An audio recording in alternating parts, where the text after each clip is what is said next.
Let me go on to an interview that I've really been looking forward to. Of course, the big news that came over the weekend was finally the announcement by news networks in the United States that Joe Biden has effectively won the election. They've projected him to be the president. He's now being referred to as president-elect.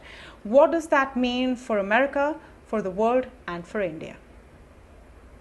Today I'm announcing my candidacy for President of the United States. I stand before you to officially launch my campaign for a second term as President of the United States.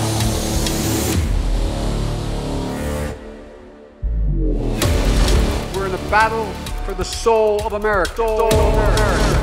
I am asking you to go out and vote for your all-time favorite president. Now is the time to vote, and vote like our lives depend on it, because they do. Decision time has finally arrived. The U.S. is on track to reach historic levels of overall voter turnout. Americans will finally have their say on who they want to be their next president. Real game starts now as several states have begun counting the votes. Joe Biden has won the American presidential election. I pledge to be a president who seeks not to divide, but unify, who doesn't see red states and blue states, only sees the United States.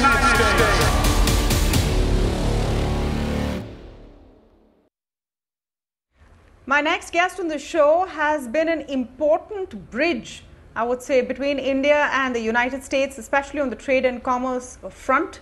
During the Obama administration, she was Assistant Secretary of State during that administration and is the president of the US-India Business Council. Nisha Biswal, it's a pleasure to speak with you on ET Now this evening. Thank you so much for joining us, and congratulations on the election going the way that many in America hoped it would. Well, thank you. It's a pleasure to be with you, and certainly a very historic election, and great to be here to reflect on the implications for the United States, for India, and really where we see the next 4 years headed.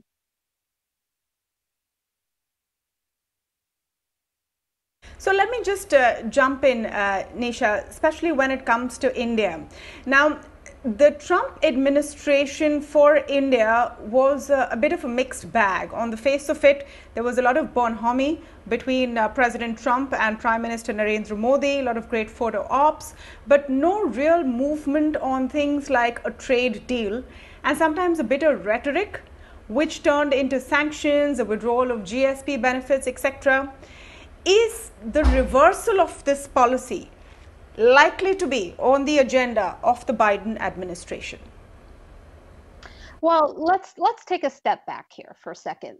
First of all, I will note that the U.S.-India relationship in the United States for the last several decades has been deepening, has been strengthening, and that's been on a bipartisan basis. You've seen major gains during the Clinton administration, the Bush administration, certainly under the Obama administration, where I had the honor of serving and advancing U.S.-India ties.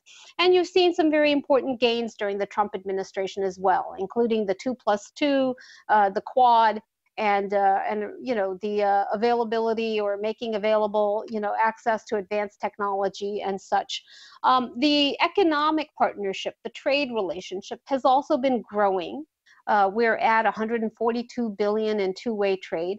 I will say, you know, I think that the current administration took an unconventional approach on trade, a more confrontational approach with the use of tariffs, including against partners and allies. And I think that President-elect Biden, Vice President-elect Harris will take a different approach.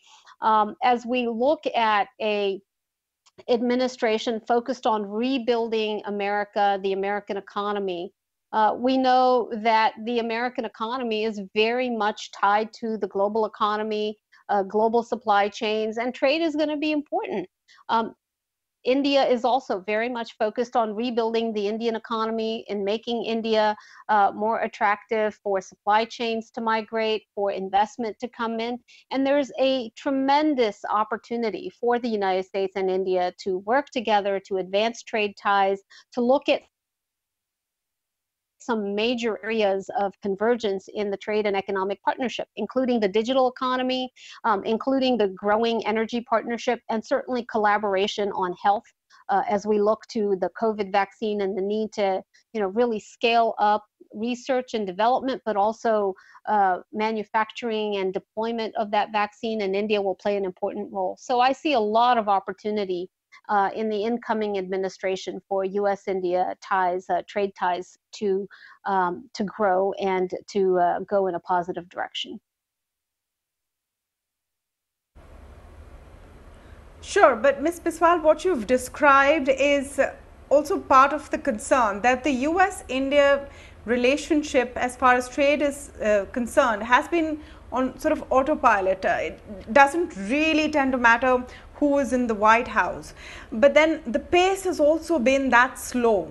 Will that change with a Biden presidency is the question. Will the focus sort of recede from India, be more on maybe domestic politics, be more on China?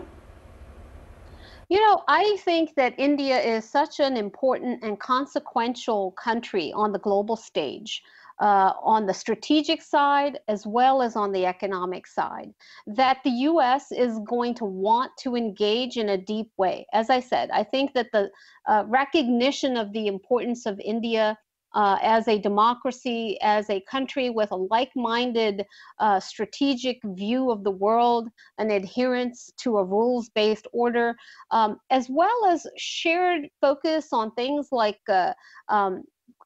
mitigating the climate crisis, all make India a very important partner for the United States. And I do think that a Biden administration will be seized with advancing that relationship, not only on strategic and security matters, but really across a broad base of economic, digital technology, health, and looking also at, kind of the supply chain ecosystem. So I am very bullish on what the Biden administration, the Biden-Harris administration will mean for U.S.-India corridor. Let's talk a few specifics. Do you think that there will be any material change fairly quickly on the new administration's outlook on something like H-1B visas? Well, the Biden team has put out, in fact, significant information about their approach. President-elect Biden has been very clear that he believes immigrants have played an incredibly important role in the United States in building our society as well as our economy. And I do expect that Biden-Harris administration will early on communicate a very different approach to immigration, to skilled worker visas, the H-1B visas, as well as other forms of immigration into the United States, and on how we look at the importance of education and foreign students coming to our shores as well. So I do expect changes in that, and for those to come early on in a Biden administration.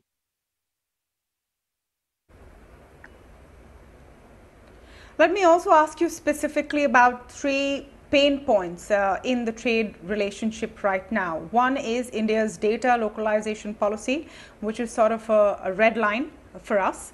The second is the cap that we have on medical equipment that is imported from the United States. And the third, I suppose, would be the US's demand or requirement for greater access for your agricultural products. Do you see these contentious issues easing out over time and a focus towards actually working on them? Well, I do think that the United States and India need to remove both the minor irritants as well as the major impediments that prevent both countries from really benefiting from a two-way exchange of trade and investment. If India wants to be a major global economy and a power to attract manufacturing and supply chains, to attract the kind of investment that is necessary to really modernize the infrastructure and allow India to take its rightful place on the global stage as an economic powerhouse, then I think that some of these issues on the India side are going to need to be addressed. I think that the Indian government has been making progress, and I look to see more of that coming forward. For the United States, India will continue to be a very important partner of not only as a market, but also as a growingly important focus of the supply chain, the global supply chain. And finally, I would say that, you know, as we look to technology and the digital economy, there's an opportunity for us to address convergent interests on wanting to collaborate on the digital economy and the digital future for both of our countries by raising some of these issues out of the tactical trade discussions and into a strategic digital dialogue where we can look at harmonizing and converging our approaches to data, to technology, and really help strengthen both countries' prospects for being drivers of a global digital economy.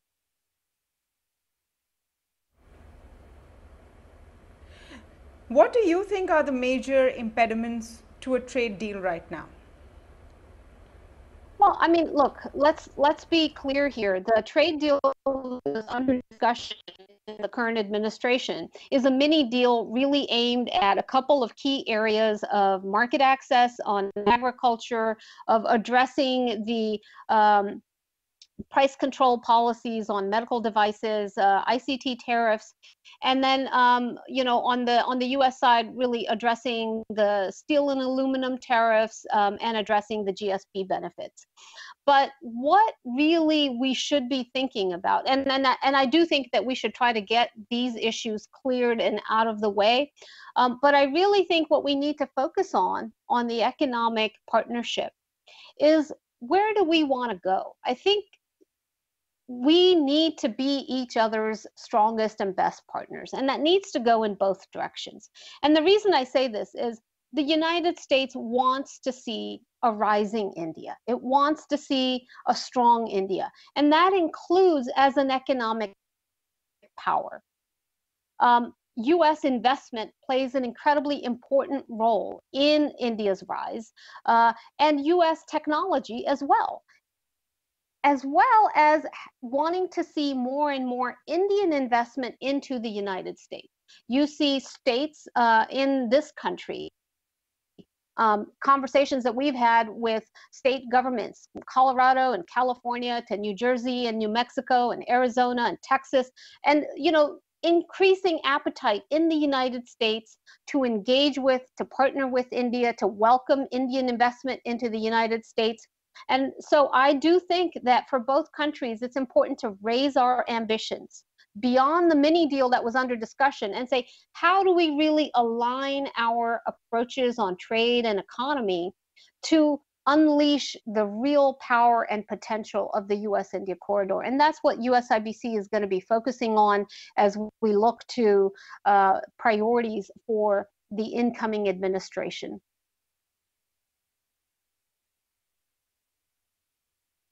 Do you think that the incoming administration will have as much of a hostile focus on China, and that will also impact the foreign policy? So I think that, you know, there are some significant concerns on China, whether you look at it from economic policies and practices, on intellectual property, and on the kind of geostrategic concerns. But I do think that you will see a different approach coming out of a Biden administration, and one that will look to address these areas of concern, but also acknowledge that China, you know, plays an important role on the global stage and in the global economy. And, you know, we want to see a world in which there is room for China to meet the needs and aspirations of its people, and yet also play by the rules-based order that allows for a rising India, a rising Indonesia, and a rising Vietnam, and so many others to also meet the hopes and aspirations of their people. So I think you will see a Biden administration that will look to create global consensus, to engage constructively, and to advance these issues in a sustainable way.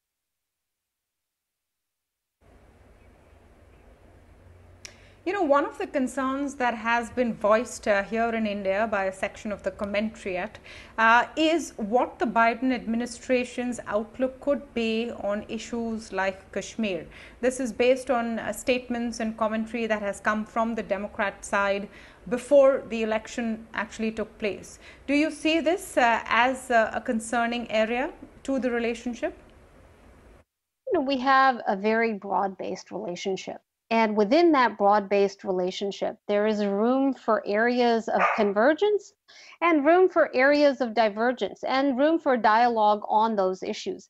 When I was assistant secretary, there was a great deal of concern about, you know, would the Obama administration want to have conversations with India vis-a-vis Pakistan? And I said, of course. We will want to engage with India on all issues across the board, and India should want to also engage the United States and you know, share its views, its information and analysis and perspectives, and that will only help deepen the conversation. So I would say in the U.S.-India partnership, in the U.S.-India relationship, there's certainly nothing that is a taboo subject that won't be discussed, but I also know that the president-elect, the vice president-elect, you know, place a great deal of importance on the partnership with India, place a great deal of importance on a growing trajectory of convergence across bilateral, regional, and global issues, and that the conversations will be direct and will be mutually, you know, respectful. And I have no concerns or fears on that front, and neither should India.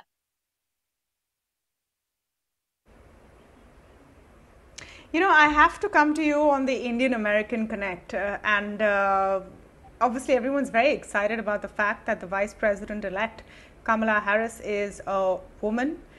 She's a woman of color and is of Indian origin, and that has, you know, the imagination running here. But apart from that also, do you think that the participation of Indian Americans in the administration will be a big plus point to add to the relationship? We know that Dr. Murthy is going to be part of the COVID task force.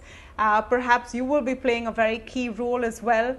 How does that make a difference, and how does that really matter to the overall relationship?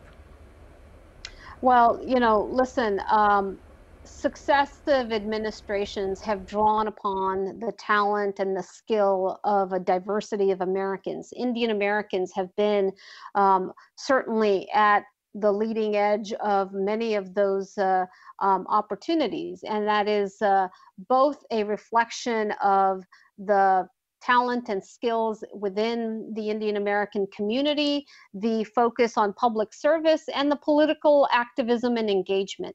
And I think that the Biden-Harris administration certainly will draw upon that, and has been, as you have seen and have noted about Dr. Murthy and his role on the COVID task force.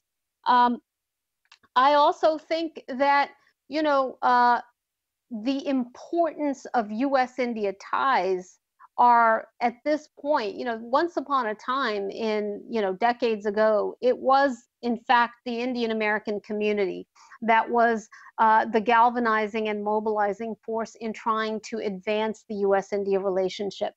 But today, in today's,